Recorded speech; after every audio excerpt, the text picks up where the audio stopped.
Olá pessoal, está começando mais um episódio do Alma Livre Cast.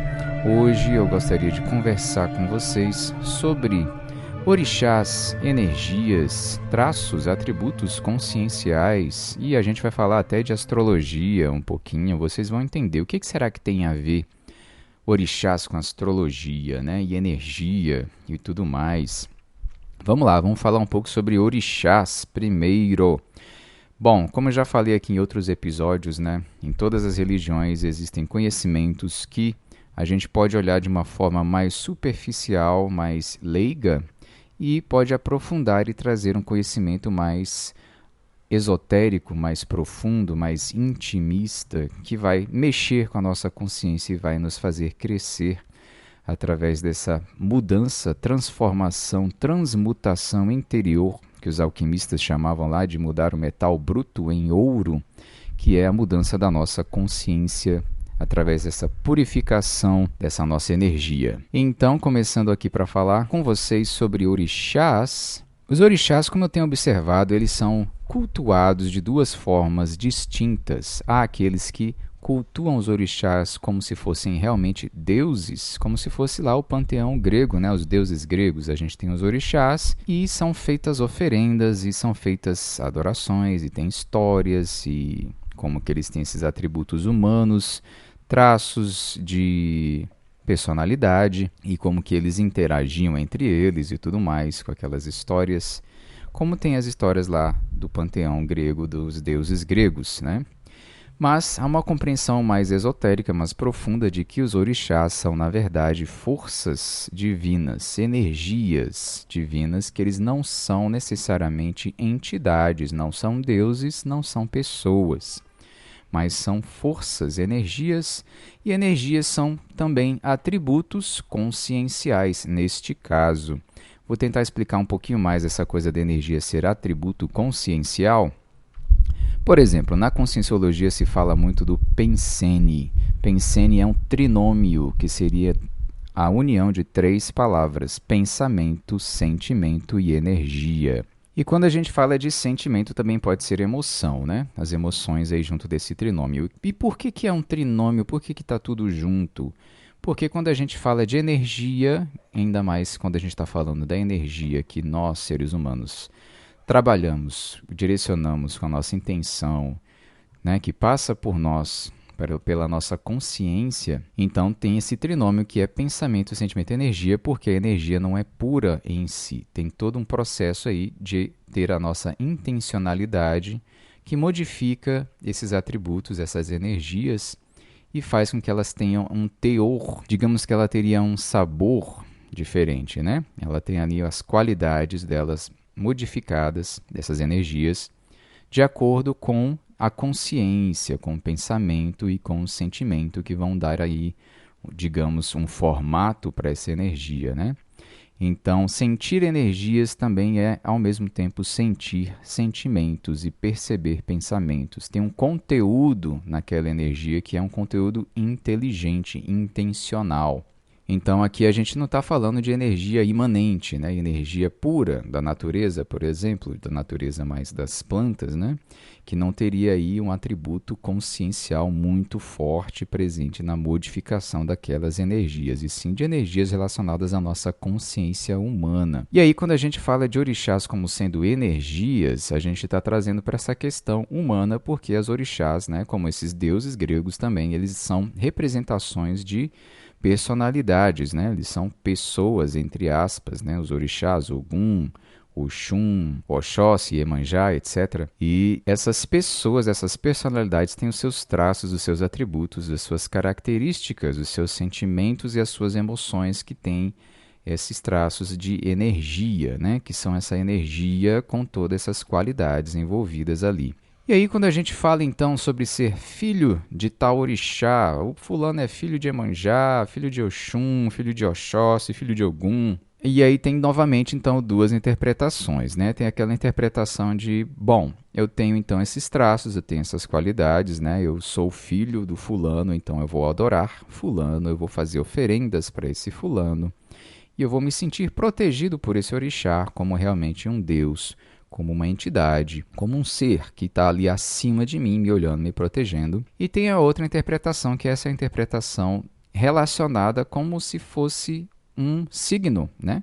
Do zodíaco. Você tem aqueles traços, você tem aquelas qualidades, aqueles atributos que são comuns a esse tipo de signo, que são comuns a esse tipo de orixá.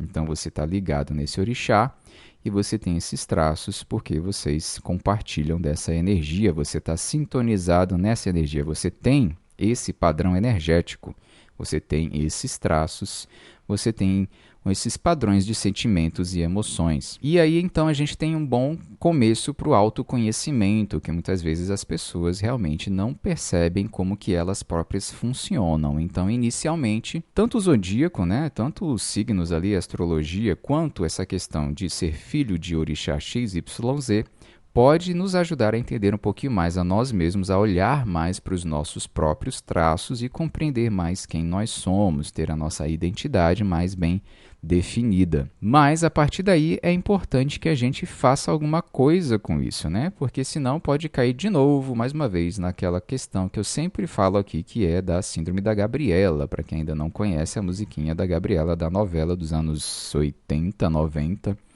que cantava: eu nasci assim, eu cresci assim, eu fui sempre assim, você sempre assim, Gabriela, né? Então eu tenho esses traços, sou filho de orixá tal, eu sou do signo tal, então eu sou assim mesmo, então você tem que me aturar porque eu sou assim, porque eu nasci assim, e eu sou desse jeito mesmo, e ame ou deixe, né? Ame-o ou deixe-o. Então, a gente vê de vez em quando algumas pessoas reclamando das outras pessoas que utilizam signos como justificação dos seus traços mais negativos, né? Que isso pode acontecer aí tanto nos signos, no zodíaco, quanto na questão dos orixás. Que, por exemplo, você tem algum traço e aquele traço ali ele está pendendo para um lado mais negativo, e você utiliza aquela explicação do orixá ou do signo como ok, então eu tenho esse traço, então é isso mesmo. Então acabou. E você não se esforça para trabalhar aquele traço em você. Vou dar um exemplo bem simples aqui. Digamos que você é paciente, né? Você é bem calmo, é paciente e tal. É um traço bom, né? É um traço força. É um atributo, uma qualidade. Mas aí digamos então que essa sua calma, essa sua paciência está deixando que as pessoas façam coisas que não deveriam estar fazendo com você. Você está sendo leniente, você está tolerando coisas que não deveriam ser toleradas. E aí você começa então a ter aí um lado negativo, um lado pendente aí para uma perversão desse traço, né? Levando para um desequilíbrio, né? Uma coisa mais assim extrema que não te traz um funcionamento ideal na vida com as pessoas, de acordo com esse seu suposto traço de qualidade, né? E aí, então, seria interessante você tentar trabalhar outros traços em você. E aí, nessa questão dos orixás, eu acho que seria interessante isso, né? Mais do que se preocupar, saber sobre eu sou filho de Ogum, filho de Iemanjá, de quem que eu sou filho. É realmente depois que você descobrir os seus traços, você perceber quais traços estão faltando, quais traços que você pode desenvolver, ou quais traços que estão servindo como fardo, como defeito em você, né? Que nem eu dei o exemplo aqui da calma, da paciência, que às vezes pode ser aí uma síndrome do bonzinho que quer ser político e agradar a todo mundo e acaba se dando mal no final das contas, e depois vem com aquela frase de o bonzinho só se lasca, né? E aí eu estou utilizando muita coisa aqui da conscienciologia, essa questão dos traços, né? Eles têm lá vários neologismos, né? Que são palavras novas para tratar desses assuntos, que seria trafar, trafor e trafal. Trafar, traço fardo, defeito. Trafor, traço força, qualidade. Trafal é um traço faltante, algo que eu não tenho, nem no positivo, nem no negativo. Simplesmente está faltando ali, né? E eu posso ir atrás. E nessa questão de ir atrás é que seria interessante, né? Além de você saber dos seus traços, dos seus signos, dos seus orixás, das suas qualidades ou dos seus defeitos, você fazer alguma coisa de buscar a mudança, buscar o exercício de desenvolver aqueles traços que você já identificou que seria interessante que você desenvolvesse, e tentar praticar a internalização desses traços na sua vida, na sua manifestação diária, cotidiana. Por que eu estou falando isso? Tem dois motivos aqui. Primeiro, quando a gente fala, eu sou filho de Oxóssi, eu sou filho de Oxalá, é porque praticamente você viu quais são os atributos ali, que é interessante o livro Umbanda Pé no Chão, tem umas descrições bem interessantes de como você pode identificar esses traços nos filhos, né, os filhos e filhas desses orixás. E esses traços, então, provavelmente você tem um funcionamento dele de forma natural, você não precisa fazer força, você simplesmente age daquela forma, com aqueles traços de forma já automática, já internalizada, já faz parte da sua manifestação e você faz e nem pensa naquilo, já é sua natureza. E aqueles outros traços que você não tem, que você precisaria desenvolver, você precisa fazer o esforço consciente de agir de acordo com aqueles traços e trazer a sua atitude para aquele sentido, para aquela energia, para aquele sentimento, com a sua intenção. Ou seja, não é algo que é natural para você, não é algo que já está no piloto automático, você precisa aprender a colocar aquilo no seu piloto automático, aquilo que você já identificou que seria interessante para você funcionar daquela forma que você perceberia que teria uma atuação mais interessante na vida com as pessoas, no dia a dia. E eu enfatizei essa coisa do dia a dia, porque muitas vezes o que a gente vê nas práticas espiritualistas religiosas de todas as linhas de filosofias é de eu estar lá naquele momento, na missa, na gira, no desenvolvimento, na sessão mediúnica, naquele local. Ali eu trabalho aqueles atributos, eu trabalho aquele meu sentimento mais elevado, aquela minha postura. Porém, quando eu saio dali, eu esqueço de tudo, eu já não sou mais aquilo. Eu virei abóbora, né? Eu saio lá do baile, a minha carruagem se transforma de volta em abóbora. E aí eu simplesmente deixo de atuar naquilo e eu volto para o meu padrão normal, que já é de piloto automático, e eu já não percebo mais se eu estou incorporando ou não aqueles traços que lá, durante a sessão, durante aquele momento de prática, eu estava trabalhando, né? Por isso que muito se fala sobre essa prática ser necessário que seja feita no dia a dia, na vida, para você internalizar e trazer aqueles atributos para você desenvolver aquilo. E falando nisso também, então seria interessante, além de eu querer saber quais orixás eu sou filho, é saber quais orixás que eu poderia tentar me sintonizar em sentido de energia e de atuação na vida, para poder desenvolver aqueles traços que eu acho que faltam em mim, né? Então, mais importante do que saber que eu sou filho de Oxóssi, eu sou filho de Iemanjá, seria perceber de quem que eu estou distante em termos de traços conscienciais importantes para a minha manifestação. Por exemplo, no meu caso, eu estudando essas questões, eu percebi que eu sou muito mais próximo de ser filho de Oxóssi e ser filho de Oxalá, pelos atributos que eu vi lá nas descrições desses dois orixás. Mas, ao mesmo tempo, eu percebo que eu preciso me sintonizar mais com Ogum, que seriam os traços que eu acho que, no meu histórico de vida, eu não tive. Eu tive momentos de dificuldade, eu tive dificuldades relacionadas a não ter esses traços, que seriam traços de Ogum, que seriam de coragem, de proatividade, de ação, de atitude, né? De essa energia expansiva de você conseguir ir para frente e romper obstáculos, né? Então, trazer esse atributo, trazer esse trabalho de incorporação do orixá. O que seria essa incorporação? Estou incorporando uma entidade? Estou incorporando um espírito?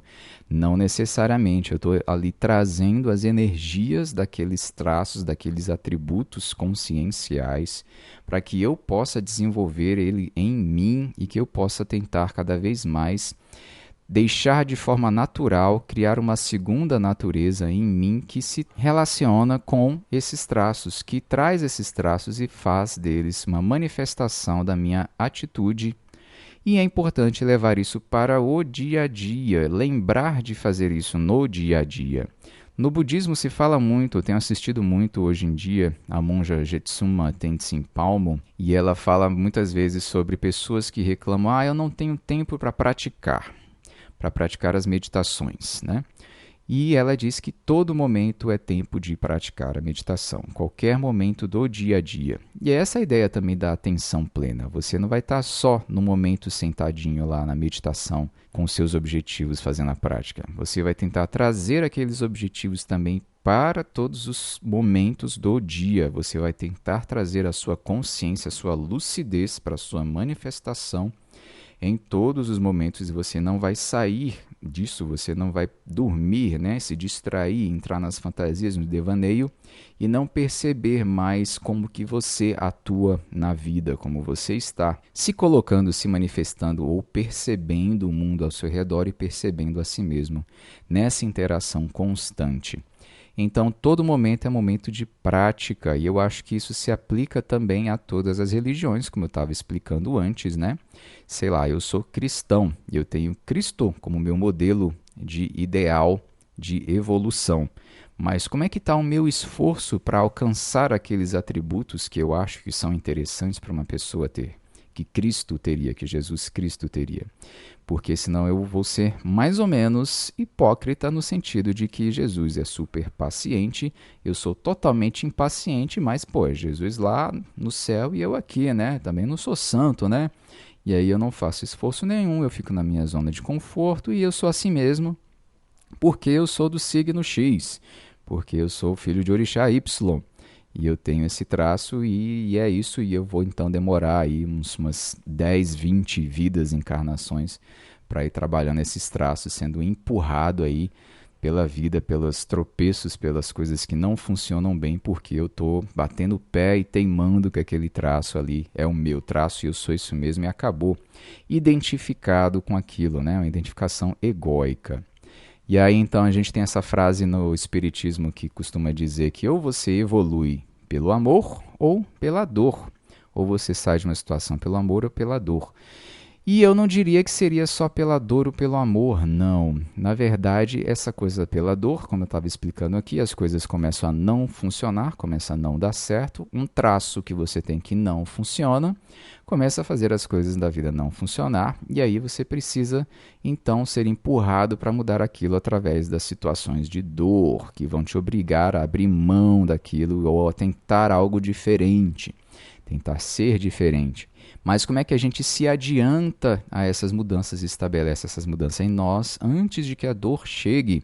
Seria através do amor, mas o amor em si, ele pode não estar lúcido do que seria, o que é necessário. Então a autoobservação eu acho que seria também mais interessante até nesse sentido de você poder observar que traços e que atributos você pode desenvolver na sua vida, na sua manifestação, no seu dia a dia, que vão facilitar as coisas para você, que vão melhorar a sua vida, que vão trazer aí relacionamentos mais saudáveis, vão trazer situações mais interessantes no trabalho, no dia a dia, na sua convivência, em todos os sentidos. Então, como que a gente pode ter uma transformação real, palpável da nossa personalidade, rumo a uma evolução consciente, porque depois que a gente já amadureceu, depois que a gente já cresceu, já passou da infância e da adolescência, a gente já está na vida adulta, já com algumas questões cristalizadas em nós,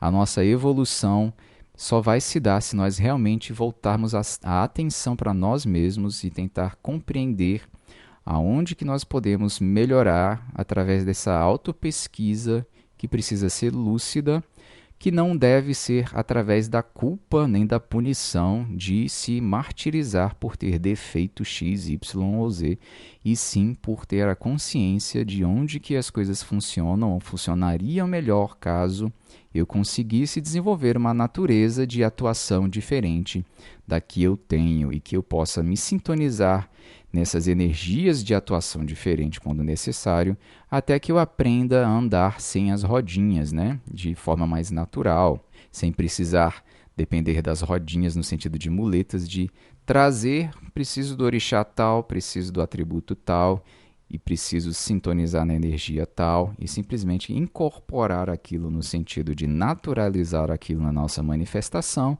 para que a gente possa aí, então atuar daquela forma sem esforço e ao mesmo tempo com a consciência de que aquilo está fazendo as coisas funcionarem melhor. Mas sem esforço vai ser depois que a gente já alcançou a fluência, digamos, naquele assunto, naquela energia, e que no início a gente vai precisar ter sim um esforço de direcionar a consciência, direcionar os pensamentos e os sentimentos e a sua energia, para que com a sua intenção você consiga estabelecer aquela atuação consciencial que é a que você percebeu que precisa ser estabelecida na sua vida. Então que a gente possa cada vez mais aí utilizar todas essas situações, orixás, religiões, mestres e guias, como exemplos de traços que a gente pode incorporar no nosso dia a dia, na nossa vida, não só nos momentos de estudo, não só nos momentos de reunião, mas realmente como modelos de incorporação para a nossa manifestação espiritual consciencial. Eu vou ficando por aqui, eu espero que este episódio tenha trazido reflexões importantes para você e até o próximo episódio, pessoal.